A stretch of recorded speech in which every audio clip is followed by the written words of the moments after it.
așa de trist să cugeți că într-o zi, poate chiar mâine, pomii de pe alee, acolo unde vezi, o să mai stea încă multă vreme voioși în timp ce vom putrezi.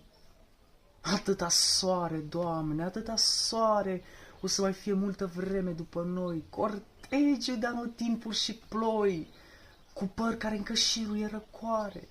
Și iarba o să mai crească și luna o să stea mult timp aplecată, mirată peste apa care curge. Noi nu vom mai trăi a doua oară.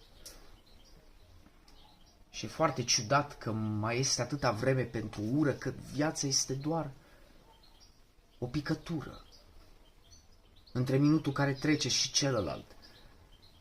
Și atât de neînțeles și trist că nu ne uităm la cer așa de des, că nu culegem flori și nu sunt bine noi care atât de repede murim.